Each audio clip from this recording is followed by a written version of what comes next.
Good day everyone. Today I'm discussing about what is traffic engineering. What is traffic engineering? Traffic engineering defined as calculating, manipulation or direction. It includes forecasting of future traffic demands. So for example, road widening and lane management. Adding lanes, converting lanes to dynamic use, lanes to high occupancy vehicle, or optimizing lane usage. Another example is traffic signal optimization, coordinating traffic signals to reduce congestions, minimize stops, and decrease travel times. Another example, roundabouts, replacing traditional intersection with roundabouts to reduce congestions and improve safety. And the last example, high occupancy, vehicle or HOV lanes, designating lanes for carpools, buses, and other high occupancy vehicles. So that is the example of traffic engineering. Functions 1. Fact finding, survey, and recommendation of traffic laws. Fact finding, survey, and recommendation, collecting data on traffic volume, speed, and accidents to inform traffic law recommendations. Number 2. Supervision and maintenance of the application of traffic devices. Supervision and maintenance, ensuring proper installation, operating, and maintenance of traffic signals, signs, and markings. Number 3. Planning of traffic regulation. Planning and traffic regulation, developing strategies to manage traffic flow, reduce congestions, and minimize accidents. Objectives. Number 1, achieve free and efficient and rapid flow of traffic. Free and efficient traffic flow, optimizing traffic signal timing, lane usage, and road capacity. Number 2, prevent traffic accident. Preventing traffic accident, identifying and mitigating hazardous conditions. Number 3, promotion of traffic engineering. Promoting traffic engineering, raising awareness about traffic engineering's importance. 4. Show that good police action and performance makes engineering plans effective. Effective police action, demonstrating how effective law enforcement contributes to successful traffic engineering plans. Thank you and good day and God bless everyone. Good day everyone, welcome back. Still, I am Archken Albia Pabri Screen 3B. Today, I'm discussing the last topic of the Module 3 about what is traffic engineering. So, the last topic of this module is the causes of traffic accident. Number 1. Human factors, example, driver behavior, visual and auditory acuity, intoxication, decision making ability, and reaction speed. So it means that human factors, 80 to 90% of accidents because of driver behavior, aggressive, reckless, distracted, visual and auditory acuity, poor eyesight, hearing, intoxication, which drinking alcoholic drinks, decision-making ability, reaction speed. Number 2, motor vehicle speed. So motor vehicle speed is excessive speed, inadequate speed adjustment, weather, road condition. Number 3, driver impairment. Factors that prevent the driver of their normal level of skill. Common impairment includes number 1, alcohol use. Number 2, physical impairment. Example, poor eyesight. Number 3, youth. Teens and early 20 age drivers have the highest incidence of both accidents and fatalities among all driver age group. Number 4, old age rather. 5, sleep.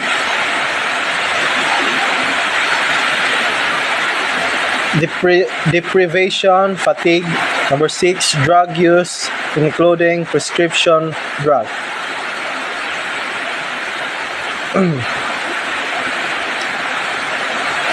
So, driver impairment. 30% of accidents is using alcohol use, physical impairment, youth, old age, sleep deprivation or fatigue, and the last one is the drug use. Road design.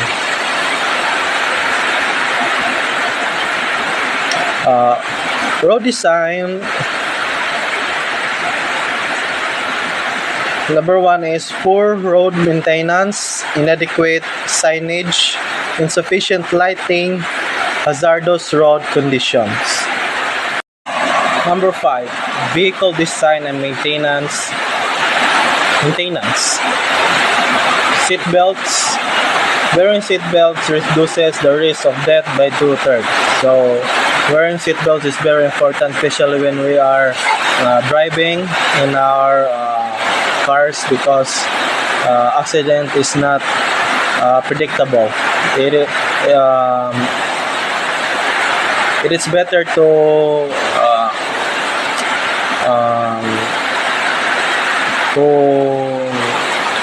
wear a seatbelt for safety.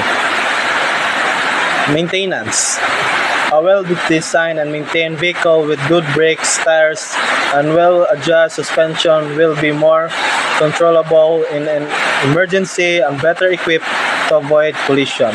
So, before tamo sakay sa atong mga vehicles, make sure nato na ato ang mga vehicles is well condition. Dapat ato ang susiyan ang mga brakes, mga ligid nato, o sa padira kanato mga chain, mga oil o dagang pa ba para safety ta sa atong biyahe. Center of gravity. Rollovers have become common due to increased popularity of Taylor SUV and minivans, which have a higher center of gravity than standard passenger car. Motorcycles, little protection. So, sa motorcycles ang protection is helmet. So, gamay ra kay protection ang motorcycles. So, kita kay motorcycle ka, so dapat mag-amping ka kanuna. Side mark is the mark a tire makes when a vehicle wheel stops rolling and slides or spin on the surface of the road. So, side marks are impressions left on the road surface when a vehicle tire loss, transaction, slides, or spins, depositing rubber. Skid marks are caused by rubbers deposited on the road. One form of trace evidence when their size and shape can reveal much about the vehicle's speed and force of acceleration or deceleration. The length of the skid mark is closely related to the vehicle speed. At the instance of braking, measuring the marks yield an estimate of original speed. So, makakita tao inagian sa ligid, so ma-determine na kung sa kakusayang gidalagan. Skid marks are divided into three. The first one is acceleration marks created on acceleration if the engine provides more power that the tire can transmit. Acceleration mark occur when excessive engine power overcomes the traction rather, causing wheel spin. The second is braking marks. The brakes lock up and cause the tire to slide. Braking marks result from lock-up brakes causing tire to slide. So, makalitra siya o lock ang brake. So, pag pilit ana, so, di naman mo tuyok ang ligid, so maslide. Yaw marks if the tire slides sideways. Yaw marks formed when tires slide sideways, indicating loss of direction control. So kanang naipasibolan nga magtuyok ang vehicle because of loss of directional control. So that is the last topic of this module, and hope we give you some knowledge about this module. So thank you and God bless and good morning.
Good day everyone. I am Rinalyn Pusod and I'm going to discuss about the traffic control devices. The traffic control devices are essential for ensuring safe and efficient movement on roadways. In traffic control devices, we have elementary requisites. The elementary requisites in traffic control devices are fundamental principles that ensure these devices function effectively to manage traffic and enhance safety. Here are some detailed discussion of each requisite. First, we have compel attention. Traffic control devices must be designed to attract the attention of drivers and pedestrians to ensure they notice them immediately. For example, a red traffic signal indicating that the vehicle must stop. So dapat yung attention-grabbing features like bright colors, flashing lights, or distinct shape para jud manotice mga drivers and to avoid accidents. Second one is convey simple meaning at a glance. The message should be straightforward, allowing drivers to understand it quickly without needing to interpret complex information. Example, parehas anang stop sign, badali siya mailhan o masabot dayon. The third one is allowing time for response. Traffic control devices should provide sufficient time for users to react to their instructions. Like kanang yellow traffic light nga nag-indicate na mo change into red light. It allows drivers a few seconds to either stop or proceed safely. And lastly, command response. Devices must elicit a specific action from road users, ensuring that the intended behavior is followed. Example, the no parking sign or no U-turn. This sign clearly instructs drivers, commanding compliance to maintain safety and order on the roadway. So, fundamental truths. We have design and outward aspect. The design and visual characteristic of traffic control devices should be standardized and easily recognizable. Dapat jud different colors and shapes sa pag-convey og specific meanings like red for stop and green for go. Dayon ang symbols should be universally understood. The devices must be designed to be visible day and night. It helps devices and pedestrians quickly interpret the meaning of the devices, enhancing safety and compliance. Second, position and placement. The positioning of traffic control devices is critical for maximizing their effectiveness and ensuring visibility. Example, kanang sa traffic signals. It should be placed where it can seen easily. Dayon ang katas-on visible sad sa mga approaching vehicles 10 to 12 feet. And the third one is maintenance and condition, appearance and visibility. Regular maintenance is essential to ensure that traffic control devices remain functional, visible, and in good condition. Example, like sa pedestrian crossing signals. Regular maintained due to ensure that the lights are functioning correctly and that the signs are not faded. Kay kung di ma-maintain labi na lights, ma-confuse ang mga tao. So we are now in traffic control devices. So we have traffic or road signs. Traffic signs provide informations, warnings, and regulation to road users. They come in various shapes, colors, and symbols. It must indicate laws that must be followed like stop, yield, or speed limit. Nasad or warning signs for the drivers to be alert to potential hazards like curve ahead, pedestrians crossings, and it also provides guidance like sa exit signs or distance markers. Example, a speed limit sign nga nag-indicate a maximum speed of 35 mph. Pavement markings. It's a line symbols and words painted on road surface to convey important information and guide traffic flow. Example, mo siyang katong lane markings that indicates the boundaries of lanes. Mga pedestrian lane, mga arrows nga nag-indicate og turn left or go straight. We also have traffic lights. It controls the flow of traffic at intersections and pedestrians crossings using a system of colored lights. Kanang standard traffic light where red means stop, green means go, and yellow indicates caution. And lastly, traffic islands are raised areas in the roadway designed to direct traffic and enhance safety for pedestrians and vehicles. Kanang makita gali kag small island tunga-tungaan sa kalsada. It helps organize traffic by separating lanes, guiding drivers, and providing a safe space for pedestrians to cross the street. Usahay naa siya'y mga sign or lights to help with traffic flow. Functional classification of traffic control devices. First, we have regulatory devices. It informs road users of the laws and regulations applicable to specific locations. They are designed to control traffic flow and ensure compliance with legal standards. Example, stop sign, speed limit sign, yield sign, and no parking sign. Second, warning devices. Warning devices alert drivers to potential hazard or changes in road condition ahead. They aim to promote caution and preparedness.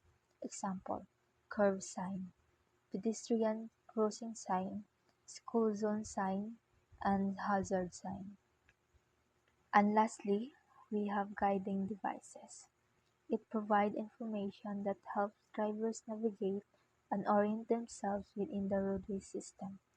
They assist with route identification and provide directions.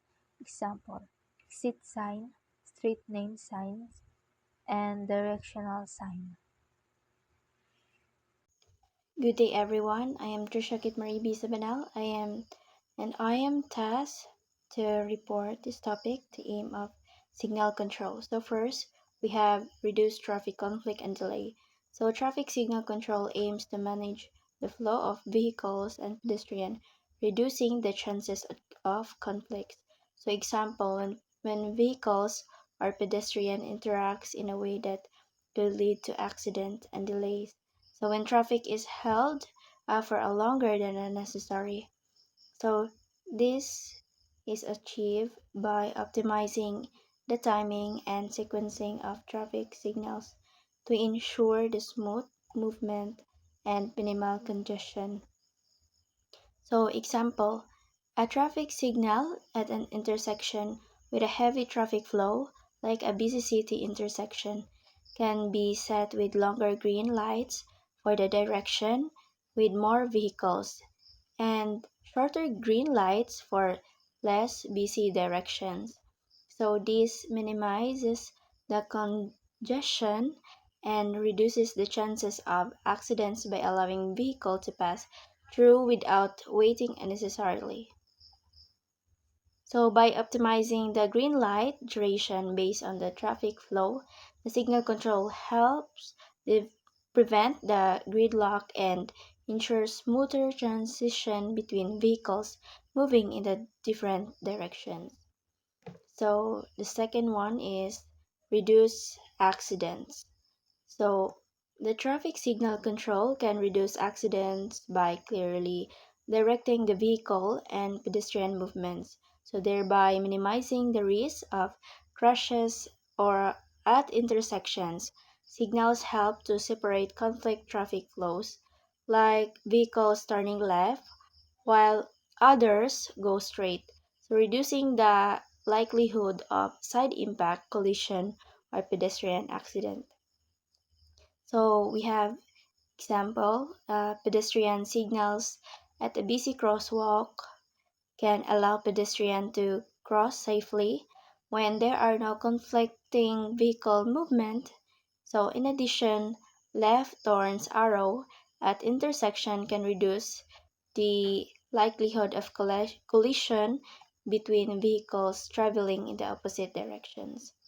So my explanation about this is signalized pedestrian crossing with appropriate timing and dedicated left turn signals for vehicles reduce confusion and prevent accidents by ensuring all roads users know when it is safe to move. So lastly, we have economize police time. So by implementing the efficient signal control system, the need for manual traffic management by police officers is reduced. So this means that police officers can focus on their duty, such as a crime prevention or emergency response rather than directing a traffic. So example, in situation like accident or construction zones, traffic signals can be programmed to manage traffic flow around obstacles, reducing the need for police officer to manually direct the traffic. So automated signals can handle traffic rerouting effectively, freeing up police officers from the task of traffic control, which allows them to focus on law enforcement duties and public safety. So, in this topic, by integrating these aims, traffic signal control system, it improves the overall traffic management and public safety while reducing in operational costs. The second slide talks about the advantage of signal installation. So first, made for well-ordered movement. So traffic signals help establish a structured and predictable flow of traffic and intersections, ensuring that vehicles and pedestrians follow a clear, organized pattern. So example, at a busy intersection with multiple roads, traffic signals direct vehicles to stop or go in an orderly sequence, so avoiding chaos and confusion. So second one is reduce accident frequency. By controlling a traffic separation, conflicting movements, signal reduce the chances of accidents at intersection. For example, a traffic signal with left turn arrows reduce the chance of collision between vehicles going straight and those turning left, lowering the risk of accident. The third one is provide means of interpreting heavy traffic. So signal system can adjust to a traffic flow, providing longer green lights or adjusting cycles during peak hours to handle increased traffic volumes. So during rush hour, a signal at a major intersection extend green lights duration for the direction with higher traffic, helping to clear congestion more efficiently rather. We have this number four, economical over manual control at intersection. So the automated traffic signals reduce the needs for human traffic controllers. So saving on labor costs and offering consistent management. So example, instead of requiring police officer to manually direct traffic during peak hours, so the signal automatically regulate traffic, reducing the cost and improving efficiency. You have number five, coordinating in providing continuous flow of traffic.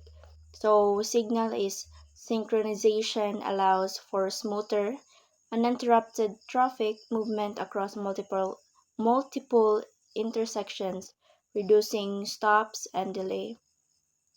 So example, in the city with synchronized signals, vehicles can travel through several intersections with minimal stopping, leading to quicker travel times.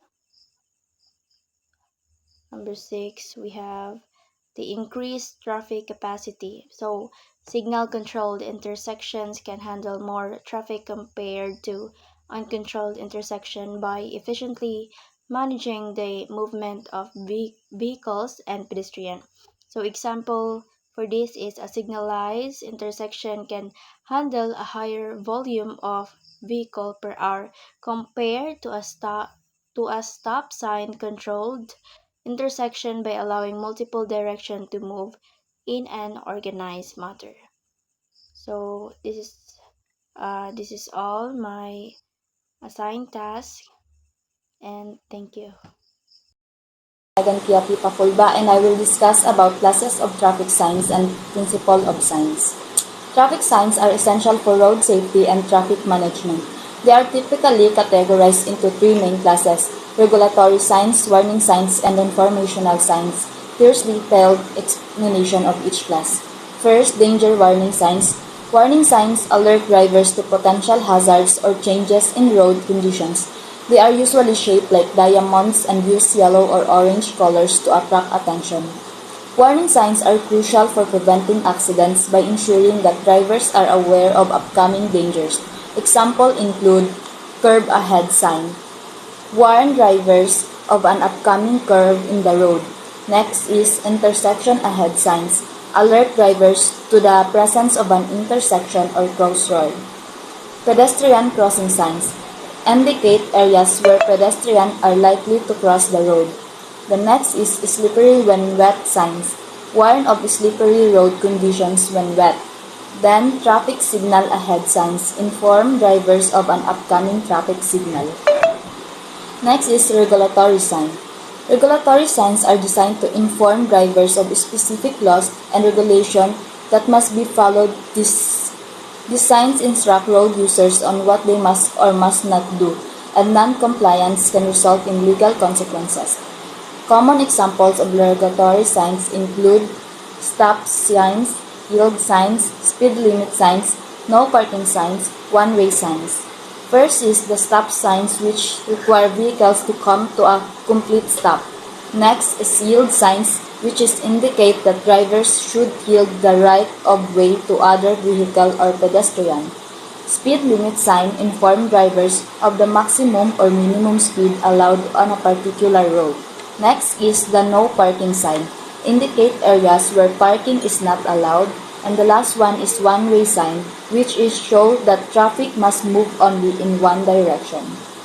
Then, the priority signs determine who has the right of way. The prohibitory signs indicate actions that not allowed. Then, mandatory signs inform drivers of action that are required by law. Informative sign. Informational signs provide useful information to help drivers navigate the roads and understand their surroundings. These signs can include directional signs, distance markers, and other helpful information. They are typically green, blue, or brown in color. Examples include destination signs, service signs, directional area sign, recreational area sign, miles to destination signs. Destination signs indicate the direction and distance to various locations. Service signs provide information about service available such as gas station, hospital, and rest areas. Then recreational area sign inform drivers about nearby park, campsites, and other recreational facilities. The miles to destination signs show the distance remaining to a certain destination. Then the advanced signs prepare drivers for upcoming road conditions. Place identification inform drivers about specific location or destination. Confirmatory signs reassure drivers that they are on the right path and have not strayed from their intended road. Then the principle of signs. First is red triangle hazard warning. A red triangle is used to indicate a warning or hazard. It alerts driver to potential dangers on the road, such as sharp turns, pedestrian crossings, or other safety concerns. Second is red ring with diagonal line. Prohibition. A red ring with a diagonal line through it signifies that a certain action is prohibited. Common examples include no entry, no left turn, or no parking, indicating that drivers must not engage in the specified behavior. Third is the blue or green signs information. Blue or green signs are typically used to provide information to drivers. This can include directions, distance, or points of interest, guiding motorists to their destinations or indicating available services. Next is sign on blue disc, positive instruction. Signs that are enclosed within a blue disc provide positive instructions or directions. This means they indicate allowed action such as permitted turns, parking areas, or other favorable driving maneuvers. And that's all. Thank you.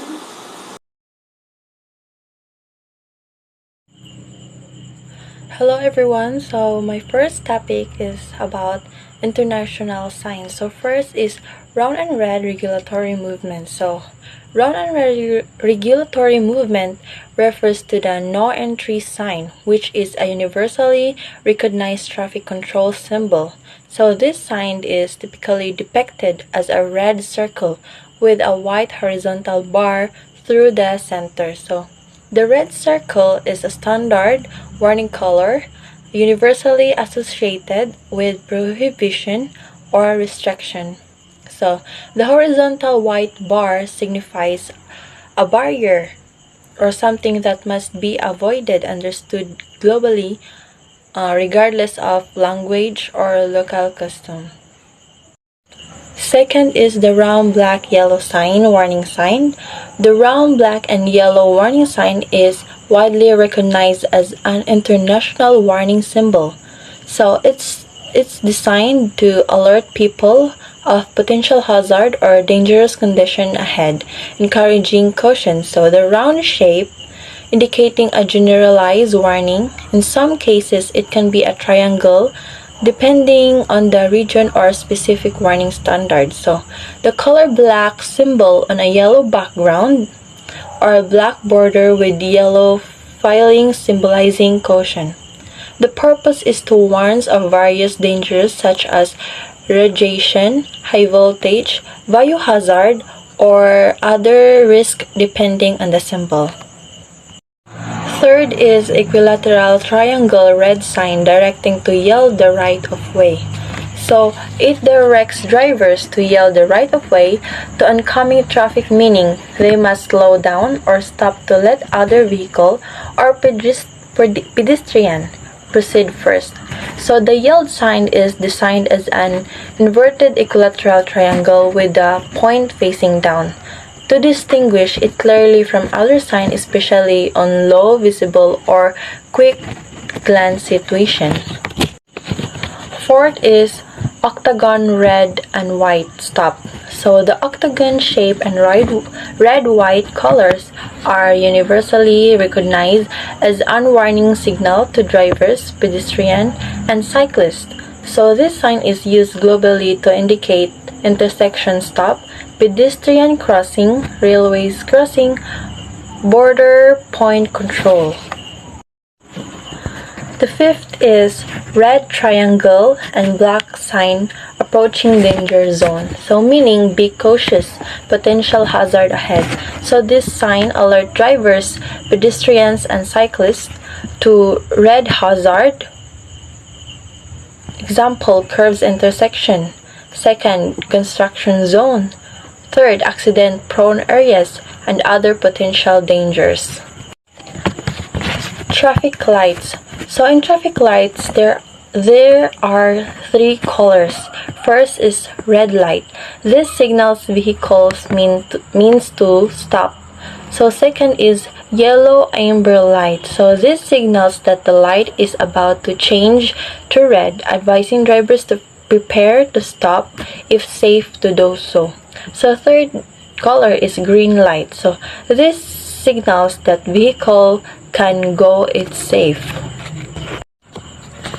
Pavement marking. So in pavement marking, first is arrows point to direction. So these are used to indicate the allowed or recommended direction of travel within specific or lanes.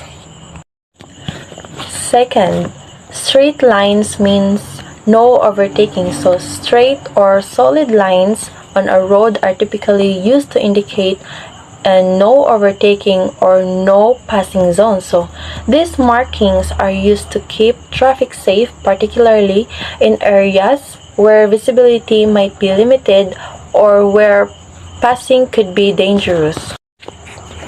Third is broken lines means overtaking is allowed. So broken line signifies that overtaking is allowed, but it requires careful consideration and judgment to ensure safety for all road users. Hello everyone, I am Sarah Jane Nesvaldi and I'm going to tackle about road classification. According to political subdivision, National Road, right of way 20 to 120 meters.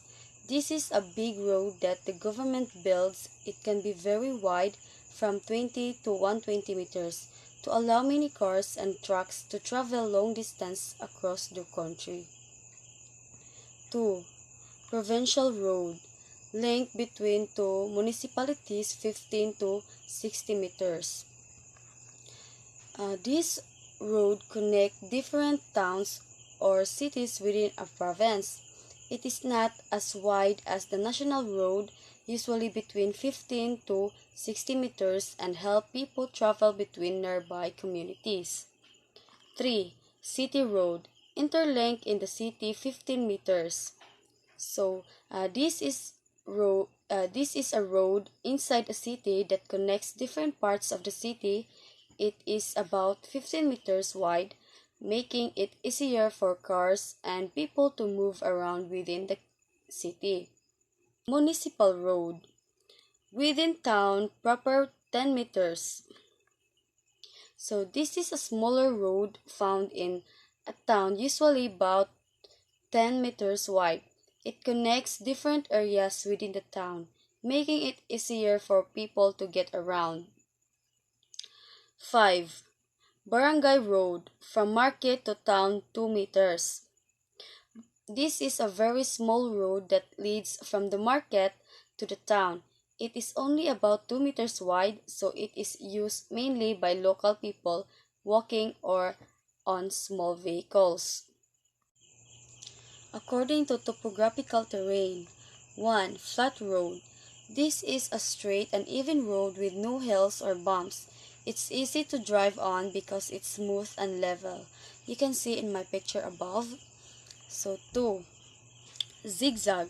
This road goes back and forth like a zigzag pattern. It's torn sharp in different directions, which can make driving slowly and careful. 3. Steep hill. This is a road that goes up a very high incline. It's challenging to drive on because the road gets very steep, making cars work harder to go up. 4. Downhill. This is a road that goes down from a high place to a lower place. It's easier to go down than up, but drivers need to be careful because they can go very fast. Winding road. This road curves and turns a lot like a snake. Drivers need to be careful because the turns can be sharp and come one after another. 6. Mountainous road. This is a road that goes through or around mountains. It can be steep, winding, and have beautiful views, but can also be challenging to drive on. So lastly, roller coaster road. This road goes up and down quickly, similar to a roller coaster ride. It has big hills and dips, making the driving experience really bumpy and exciting. Functional classification of roadway. 1. Vehicles passes safely on climb lane. This is an extra lane on a hill where slower vehicles can go to help them climb without getting stuck behind faster cars. It makes it safer and easier for everyone. Overtaking lane. This is a lane that allows cars to pass or go around slower vehicles safely. It usually found on highways and help keep traffic moving smoothly. Acceleration lane. This lane is used when you are getting onto a highway or a busy road. It allows you to speed up and match the speed of cars already on the road before merging with them. Uh, and last, turning lane. This is a special lane that allows vehicles to turn left or right at an intersection without blocking cars going through. It keeps traffic moving more safely. Parts of the road used for standing lane. This is a place on the road where vehicles can park temporarily, like for unloading goods or waiting for someone. It's not meant for long-term parking. Stopping lane. This lane is used for vehicles to stop briefly, like when you need to drop someone off or wait for traffic. It's not for parking but for quick stop. Bus stop. This is a designated area on the road where buses pick up and drop off passengers. It's usually marked so people know where to wait for the bus safely. Thanks everyone, I'm Judean Kayodong and I'm going to talk all about the sidewalk accident and traffic accident. So when we say sidewalk, it is the portion of the road that answers the safety of pedestrian. So it is a safe path along the side of a road where people can walk safely away from cars and other vehicles. So example, I walk on the sidewalk to get to school without worrying about traffic. So for the accident, it is the occurrence in a sequence of events which usually produces unintended injury death. So an accident is an unexpected event that causes harm or damage, usually by mistake. Like for example is kanang matumba imong motor, nga that's the example of accident. So for the traffic accident, a traffic accident happens when vehicles like cars or motorcycles crash into each other or other object, causing damage or injury. So when we say traffic accident, dapat involved na siya by motors ay like vehicle to vehicle. Ana, mo na siya kalahian sa accident at traffic accident. When we say accident, kanang buran siya na siya panghitabo like matumbay mong motor nga na then burag makabangga ka og iring or iro, that's and for the traffic accident is kanang magbangga inyo ang like magbangga ang duha ka sakyanan basta nag-involve siya og vehicle. That's the traffic accident. That's all. Thank you. So, hi everyone, I am Arlene Altamparang from DS Cream 3B. So, my topic for today is all about motor vehicle accident. So, it is an event resulting in unintended injury or property damage attributed directly or indirect to the action of motor vehicle or its load. So, mao ni siya ang mga unintended injury or property damage that caused by motor vehicles. So, mao ni siya ang mga disgrasya that motor vehicle are always involved. And for the next topic is a kind of traffic accident. There are three types of traffic accident. First is a non-motor vehicle traffic accident. So it refers to any accident occurring on a traffic way involving a person using a traffic way but not involving a motor. So mao ni siya ang accident or disgrasya nga motor vehicle are not involved. For example, like bike versus person.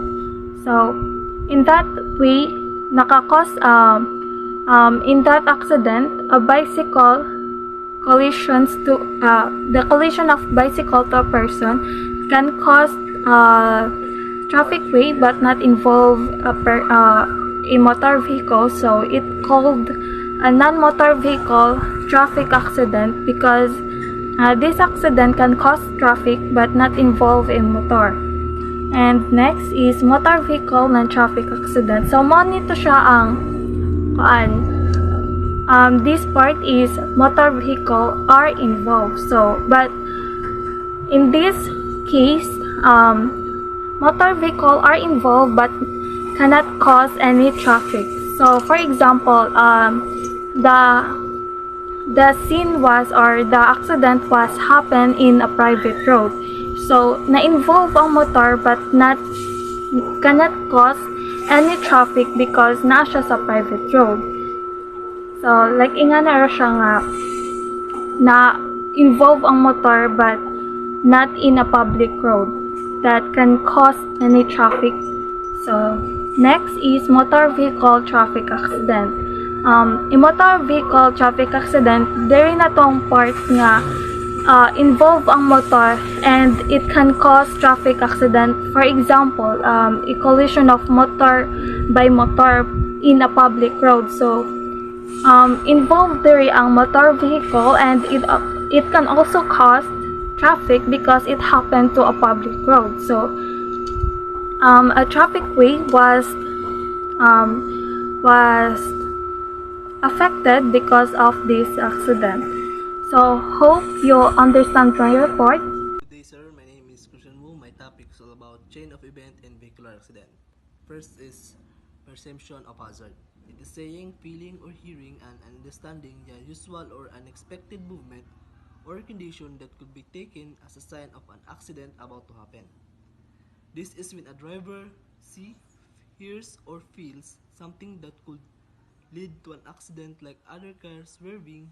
Swerving means in overtake or a person walking into the road. Example, pedestrian on the road. A driver sees a person stepping off the curb without looking. Example ani kanang pasabot ani kanang tawo walay ling lantaw sa pikas kang side ba, pikas kasada tapos diretso siya tabok diretso siya sa pedestrian lane. Then the driver slow down and prepares to stop in case the pedestrian cross the road unexpectedly. So ang gihimo sa driver, in slow down siya then inunong siya sa sa pedestrian lane para maka tabok ang tawo nga safe o walay aksidenteng may tabo. Second, start of evasive action is the first action taken by the traffic unit to escape from a collision course or otherwise avoid a hazard. Is the first move by a driver to avoid an accident or any dangerous situation while driving. Meaning sa evasive action kanang safety nga ka driver kanang ngita siya pumagi nga ma-avoid ang driver ma-avoid sa an accident or any dangerous situation while driving. Example is kanang imagine you are driving on highway and suddenly other car swerves into your lane. Meaning sa swerves kanang mangagaw linya.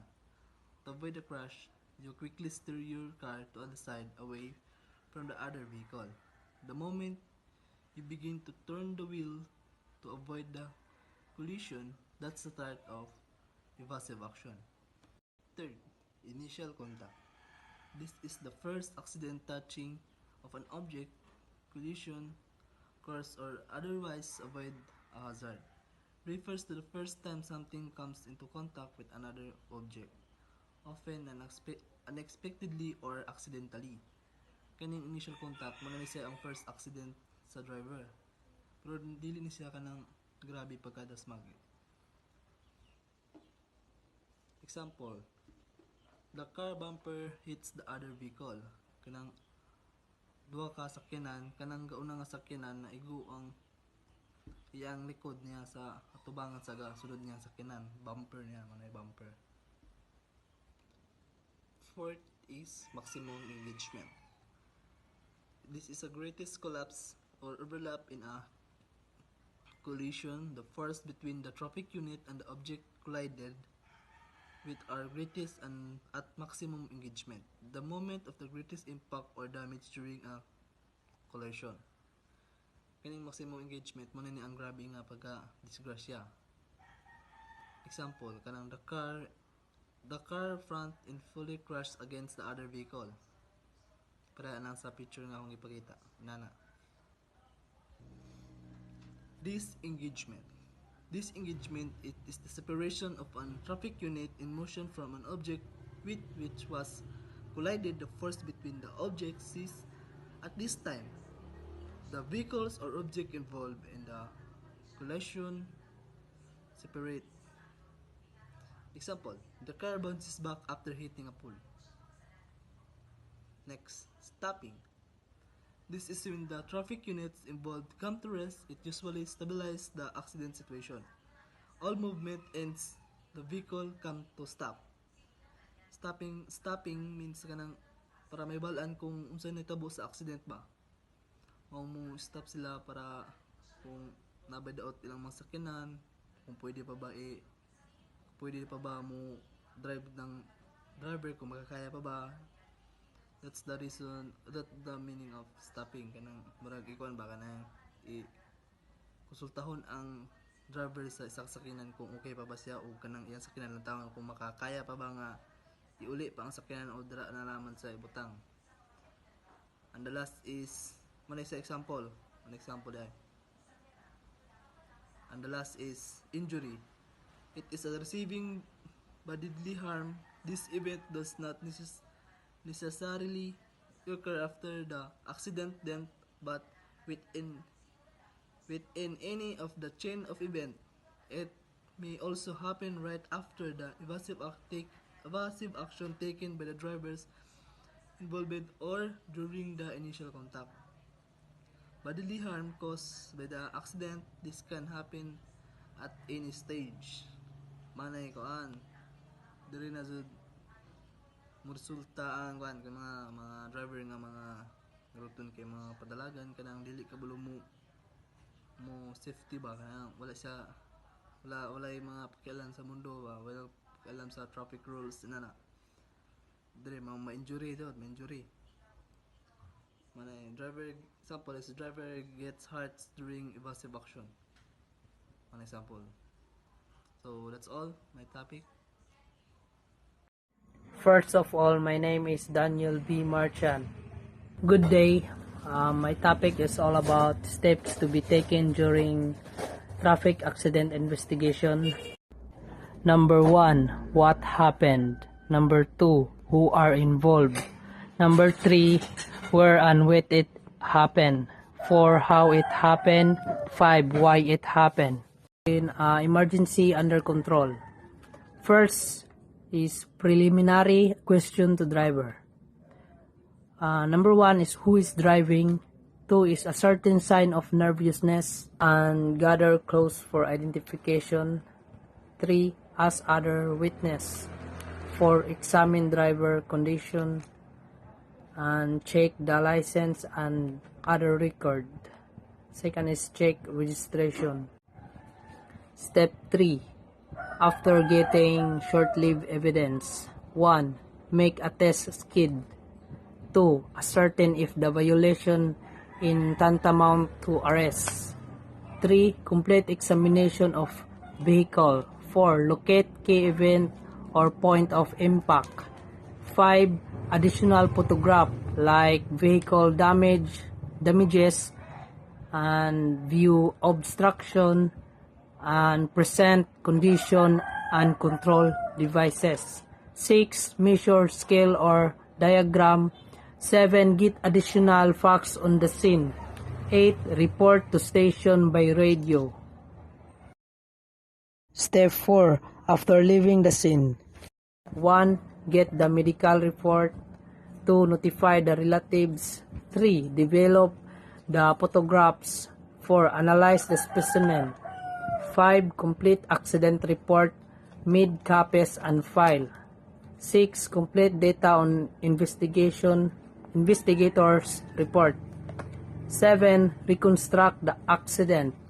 8. Complete the investigation and file it. Step 5. If the case goes to court, 1 you should do is to seek the desire of the prosecutor to strengthen the case. 2. Return the scene of the incident to gather additional data. 3. Make a pre-trial conference. 4. Testify in court. 5. Arrange the file for future purposes. Thank you and God bless you. Good morning everyone, my name is Aldrin L. Manusa. I will discuss to you about the classification of vehicle accident according to severity and key event. So in case of injuries is there have four. These are the stop arterial bleeding, ask for help, protect the wound for exposure, and cordon the place. That is very important when you saw a person who will being injured. And the next is the classification of vehicle accident according to severity. The first is fatal. Fatal. The meaning of fatal, sir, is the accident that result in the death of one or more individual, either at the scene of the accident or later as the direct result of injury sustained. And number two, sir, is non-fatal. The meaning of that, sir, is the accident where no one dies but one or more individuals sustain injuries.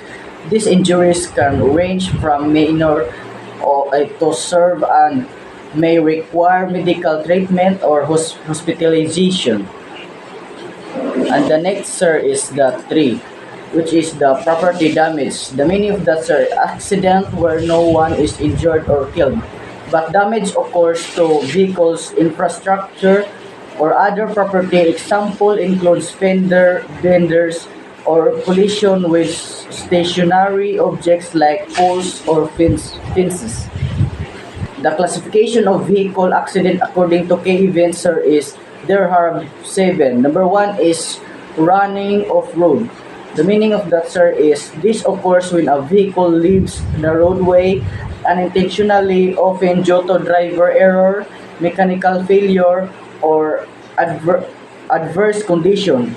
So it may result in collision with roadside objects or overturning. So the number two, sir, is non-collision on road. The meaning of that, sir, is the accident that do not involve a collision with another vehicle or object. Example includes rollovers, tire blowouts, or sudden braking causing injury or damage. And number three, sir, is the reckless imprudence resulting to homicide. Accident caused by reckless or negligent driving that lead to the death of a person. It is serious offense with the legal consequences. And the number four, sir, is the reckless imprudence resulting to damage of property. The meaning of that, sir, is the accident caused by careless or negligent driving that result in damage to vehicle, infrastructure, or other property without causing injury or death. And number five, sir, is the failure to render assistance to victim. The meaning of that, sir, is when a driver involved in an accident does not provide or attempt to provide help to injured parties, such as calling for medical assistance or staying at the scene. And the number six, sir, is the violence of Section 55 of RA 4136. The meaning of that, sir, is refers to a branch of Section 55 of the Philippine Land Transportation and the Traffic Code of RA 4136, which prohibits reckless driving. This includes driving carelessly or at excessive speeds without regard of the traffic rules or road condition. And the last one, number, sir, is civil liability. The meaning of that, sir, is the legal responsibility of a driver of party to compensate of damages or injuries caused by the accident. The civil liability typically arises in the case where negligence or fault is proven, and it involves the financial restitution to the affected parties. And that's all, sir and classmate. Thank you, and God bless. Good day everyone. I am Charles Nicole P. Cantonos, your presenter for today's video. The topic is causes of motor vehicle traffic accident. So muna ang mga hinungdan na mahitabo ng mga aksidente. The first one is simultaneous factors. Road condition. So ang road condition maka-apekta gyud ni siya sa ay maka-cause gyud ni siya og accident, especially kung kung ang dalan is daghang mga potholes, mga buho-buho, mga crack or usabag or danlog ba siya, so maka-cause guna siya accident. Second is driver's attitude. So kung ang attitude sa driver is aggressive siya nga driver, gahi siya ulo, di siya mo tunong sa mga rules and regulations, so likely makuha nyo na siya, manisgrasya or maka-aksidente siya. The third one is weather conditions. So, especially kung mag-ulan, danlog ang kalsada, naging maaksidente, di yun na malikayan. Then, o usahay pod mag-fog, bagang fog, dili kuha ng visibility, gamay kayong visibility, maka-cause po na siya og disgrasya. Letter B, sequential factors. The first one is unsafe greater speed. Unsa po ni siya karason nga maaksidente kay kusog imong padagan. Second is defective vehicle. So, kung imong vehicle is na mga guba-guba, especially kung ang brake niya dili tarong, so maka-disgrasya gyud na siya. Operational factor. The first one is road hazard. Example ani niya is mga landslide, flooding, earthquake, maka-cause po na sila og accident. The second one is driver's non-compliance. So, kung ang driver is di siya mo comply sa mga traffic signs, sa mga traffic signals, ma-accident yun siya. For example, sa mga construction sites, ay mga dalan nga under construction.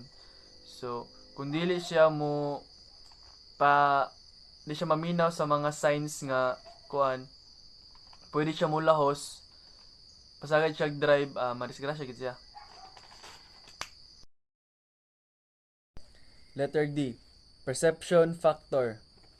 So the first one is driver's inability to react. So example niya is pag mag-drive ka tapos mo nairo nga mo labay, so maglisod na kag brake, so nagi tendency nga madisgrasya ka. The second one is driver's faulty action to escape. So example pa niya is di ka mo gamit sa imong turn light, pasagad naman kag kuan liko dira dapita nga wala ka gamit sa turn light, then wa po kanilang taw sa imong side mirror, so nagi possibility nga madisgrasya ka.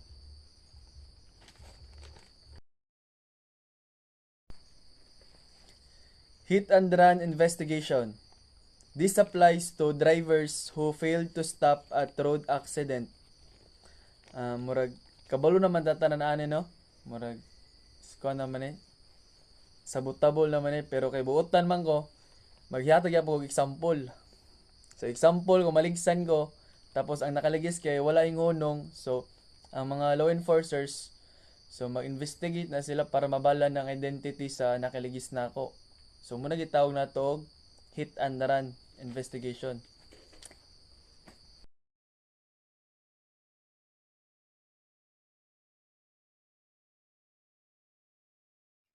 Good morning, sir. Good morning, classmate.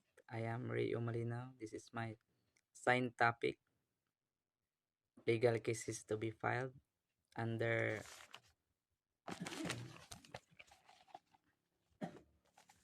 under general rules of traffic law enforcement.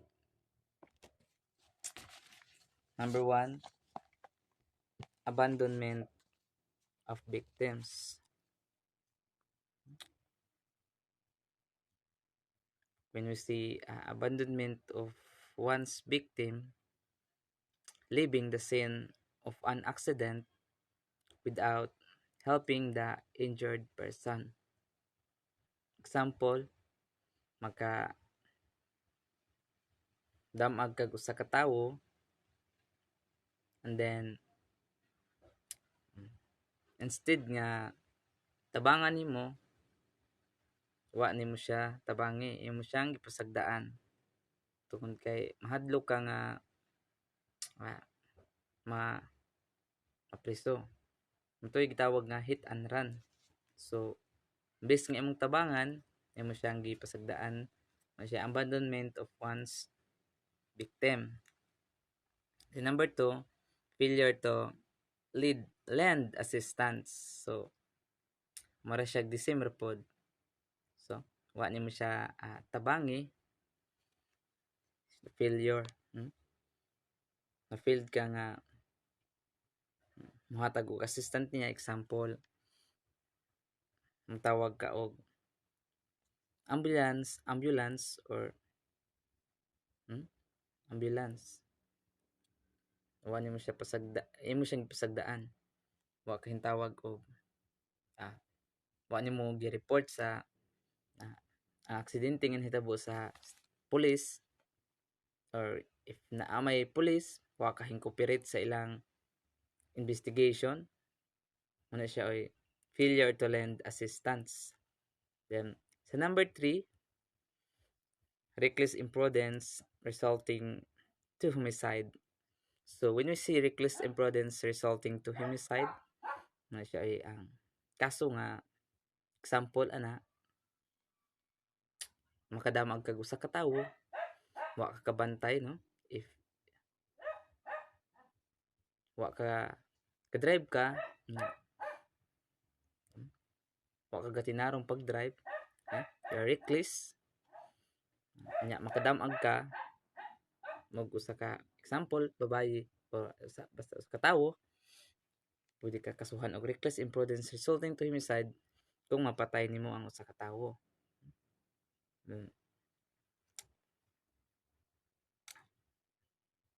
Nan siya oy penalty, 6 to 12 years imprisonment. Then lahi ang penalty ay ang fine, no? Depends on the judgment of the court, judgment sa korte. Then pero diri sa atong lungsod, if suod nimo or kailan nimo ang nakabangga, nya magsinabot mo sa pamilya, depende kung pila ang bayran nun. Usahay na tag 20 bisan og homicide siya, pero maluoy man, maluoy ang ang tawo samot nagwalay kwarta ang nakabangga, dili kay dako og pangita, so ginagmay ra pud ang ang sabot, depende sa sabot. Muna siya sa reckless imprudence resulting to homicide. Depende, pero if makaso, 6 to 12 years imprisonment. Then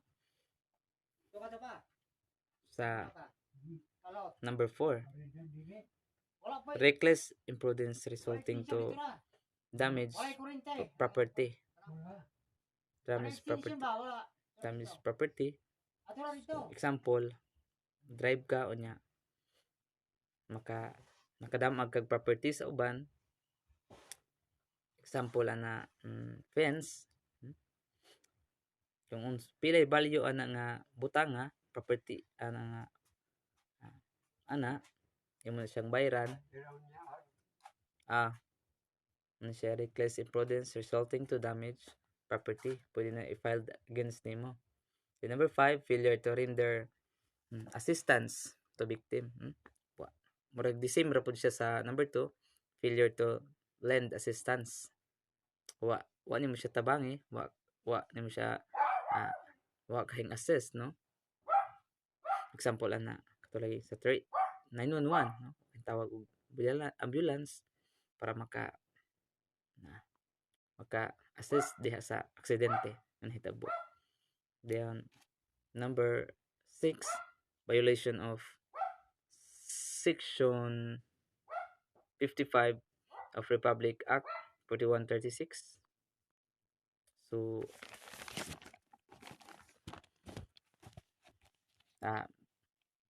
Violation of Section 55 of uh, Republic Act 4136, also known as the Land Transportation and Traffic Codes, pertains to reckless driving. Hmm? Example na, speeding. Overspeeding ka, kabayulit ka sa Republic Act 4136.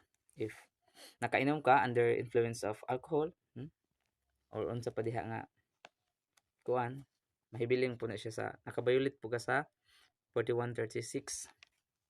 Overspeeding, wa ka himpalo sa traffic signs or kuan, signals, bilong na siya sa violation of Section 55 of Republic Act 4136. Then, naan siya penalty. No? First, so, as I googled, akong gigoogle ni, so, penalty, first offense, 1,000 to 2,000. Ano siya penalty. Then, sa number 7, civil liability. Example, John hits Emily's car while speeding. Emily's car is damaged and she's injured. So si John maniho og usa ka sakinan tungod sa overspeeding niya ay sa tulin og padagan. Maigo ang sakinan ni Emily, then na-injured si Emily. So John is liable for una, damage to Emily's car, property damage. Then number 2, Emily's medical expenses, personal injury, no? So number 3, Emily's lost wages or ang iyang sweldo due to injury, no, economy loss. Ang usa ka tawo si Emily na siya trabaho tungod kay na aksidente na murag muna hinungdan nga makuan ay wala siya trabaho ana nga mahimo, no? So apil po siya sa imong bayranan, lahi po tong property damage, no? Personal damage ay personal injury, lahi po ning economy loss nga imong bayran ni Emilis. So, ang imong bayranon pag repair sa car, imo atong tubag, dayon medical bills, dayon compensate Emily for lost wages. Dayon mo to siya oy sa legal cases to be filed under to siya ana. The number as a common nature of hit and run, no? Una, run over pedestrian. Example ana, kanang tulin ka magpadagan nya makadamag kag usa ka tawo tungod ana mo siya common nature of hit and run. Tungod sa imong pagkapabaya, wa ka bantay, wa ka galantaw sa imong dalan, makadamag hinon kag lahing tawo. Muna siya cause po siya sa common nature of hit and run. Number 2, said swipe pedestrian. Example ana, makadamag ka tungod sa imong window sa imong ganaan sa imong sakyanan sa kuan kanang side mirror sa imong pwede po siya mahimong common nature sa hit and run. Tungod ana nga butanga sa imong dapat good mag-amping sa pagmaneho. Then sa number 3, collided with moving vehicle while overtaking. Example, pag ma-overtake ka while overtaking, makasagi ka og lahing sakyanan or imong matapsingan ang usa ka sakyanan, no? So the number 4, collided with moving vehicle while overtaking on opposite direction, no? Opposite pag direction pero ikaw paingon sa tuo ay imo siyang katagbo, murag nana katagbo nimo nya magkadamagay mo, no? So mao siya common nature of hit and run. So makako siya og aksidente. Number 5, damage spark vehicle. makadamag kag nakagapundo nga sakyanan tungod sa imong pabaya ka nga driver, makadamag hinuon ka, mahakos hinuon kag aksidente or hakos kag kuan sa uban, makaguba kag makaangin ka sa o property sa uban. Dayon number 5 and number 6, cross police roadblock. Sample ana murag sa kanang sample mong madamagan ang basta lang na mga example like checkpoint damagan na guro to. Then number 7, bump by stray animals, no? Example ana ng mga kuan basta ng iro, iring, kadamag hinung kag kuan makusag aksidente.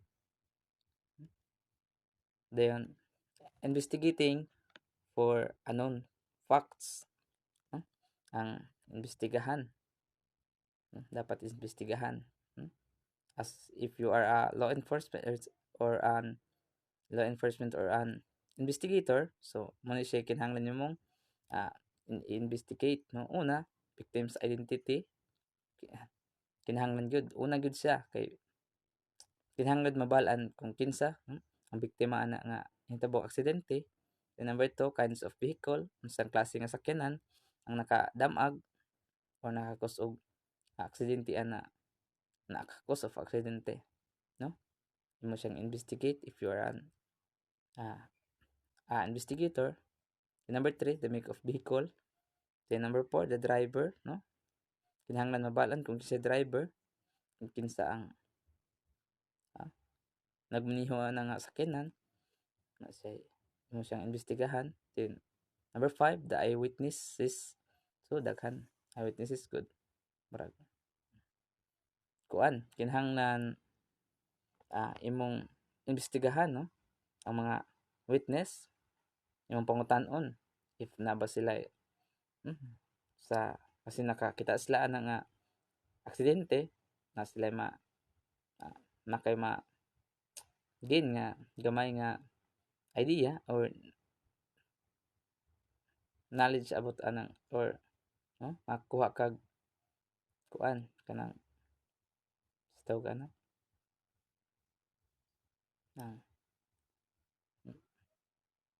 nakay note taking masulat mga witness anang ahitabo nga aksidente. Then sunod, track investigation. Number 1, send the corpse to laboratory after investigating, no? Sa investigation, fast track investigation, you need to common sa investigation. If you are an investigator, mo siyang ipasa sa laboratory for after sa investigating. Number 2, obtain fingerprint and other specimen and send it to laboratory. So tanang na-collect nimo nga fingerprint or other sa pamandiha so isin na siya kinahanglan isin sa laboratory. Then number 3, splintered glass can be a lead. Ang splintered glass, no, sa sample sa sakyanan buak-buak di po siya mahimong lead, no, sa investigation nga sa nahitabo nga kuan aksidente na siya usahay pod oy matawag na to nga kuan kanang evidence nga na nahitabo nga aksidente. Then nakay ma-record sa imong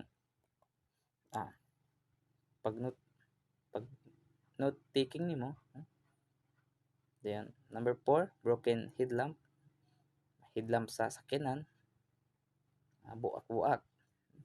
Number 5, paints might stick at victim's belonging, no?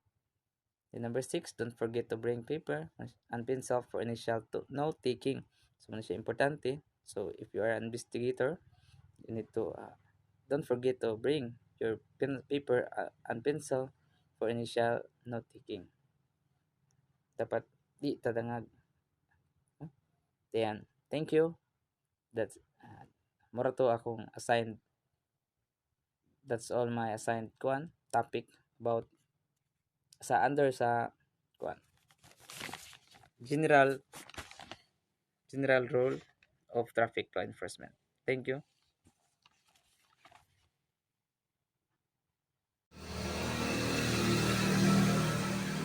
Good afternoon, sir. Good afternoon, classmates. I am Argelo M. Teresola. I'm going to continue the report of Ray Malinaw. So, for today's video, I'm going to discuss about the examination of recovered vehicle. So, under the examine of recovered vehicle, we have four. First is recover the physical evidence immediately. So ato dayong i-recover ang mga physical nga ebidensya kung unsa atong makita. Second is measure the vehicle atong sukdon ang sakyanan. Third is photograph the vehicle, debris and chief of part. So atong picturean ang sakyanan sa unsay na damage sa sakyanan o unsa tong nangatangtang sa sakyanan. Uh, Fourth is check the interior of the car for the driver identity. So ato ang lantawon sa sulod kung unsay available nga ID or certificate aron mabal-an nato kung kinsa ng drivera. So next topic is investigation aid for traffic accident investigation. So first is motor vehicle certified registration kung rehistrado ba ng motora ang sakyanana. Second is repair shop. And third is department records. So department record unsa ba nang sakyanana, kinawat ba na, hinulman or iyaa. The next topics is document to be filled in case of death. So this mo ni ang mga dokumento ato ang panon if in case kung naay namatay sa insidente. First is referral slip or certificate of death. Second is arrest report. Third is traffic incident accident report or TAIC. Fourth is affidavit of parties involved. Fifth is the witness statement. So ang unsay statement sa witness, and lastly is the photograph or ang mga picture sa aksidente. So last topic that I'm going to discuss is document to be filled in case of injury. So karon is injury naman. First is memorandum of preliminary investigation. So ang memorandum. Second is the traffic accident report or TAIC. Third is estimated amount of damage. It is made by a authorized repair shop. So ang amount kung estimated amount nga pila oy galastuanan sa sakyanan or ang balaryan sa sakyanan. Fourth is affidavit of parties involved. Fifth is witness statement, and the last is photograph. So that's all my report about. So thank you for watching. Good day, everyone. So, my topic for today is about common words and phrases used in traffic accident investigation. So, first is the motor vehicle. A motor vehicle is any device which is self-propelled and And every vehicle which is propelled by electric power obtained from overhead through wires but not operated upon rails. The example of motor vehicles are cars, trucks, buses, vans, and motorcycles. Next is the key event. Key event is an event on the road which characterizes the manner of occurrence of a motor vehicle or traffic accident. An example of the accident crashes is vehicle collision. And other example is the road closure like construction, maintenance, or emergency repairs. Next is the debris. It is the scattered broken parts of vehicles, rubbish, dust, and other material left at the scene of the accident caused by collision. Example of debris are those crystals or broken pieces of a metal caused by accident in a collision of vehicles. Next is the skid mark. Okay, skid mark is these are marks left on the roadway by tires which are not far to rotate, and usually because brakes are applied strongly and the wheels lock. Then in accident reconstruction, skid mark help investigators to determine the cause of an accident, vehicle speed, and direction of a vehicle. Next is the traffic unit. It is any person using a traffic way for travel, parking, or other purposes as a pedestrian or driver, including any vehicle or animal.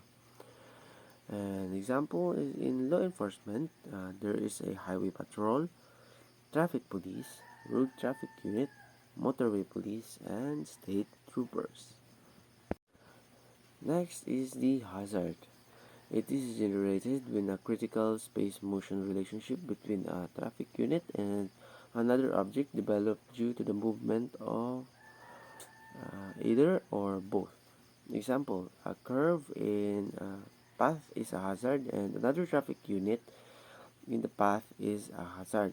So this hazard poses risks to road users including drivers, pedestrians, cyclists, and passengers. Next is this safe speed. So the safe speed is adjusted to the potential or possible hazards or the road and traffic situations ahead. Safe speed on the road is determined by the road rather than the particular driver. Example: a curve ahead is a hazard, and the safe speed for it is a speed which it can be taken comfortably. Next is the strategy. Strategy is the adjusting of speed, position on the road, and direction of motion, giving signals of intent to turn or slow down or any other action in the situation involving potential hazards. Next is the tactic. So it is the same as strategy, but tactic is any action taken by the traffic unit to avoid hazardous situations like steering, braking, or accelerating to avoid collision or other accident. For example, in tactic, it includes traffic diversion, accident reconstruction, data analysis, and any other tactics to avoid hazardous situations. Next is the impact. Impact is the striking of one body against another or collisions of a motor vehicle with another motor vehicle. So impact may occur in an accident, which is the collision of vehicle. Next is the contact damage. So damage to a vehicle resulting from direct pressure of some foreign object in a collision or rollover. So contact damage may occur in an accident when the impact is already happened. So next is the factor. Factor is any circumstance distributing to a result without which the result could not have occurred. Of it is an element necessary to produce the result, but not by itself sufficient. Example: factors in human behaviors as the aggression, distraction, and the pedestrian activity.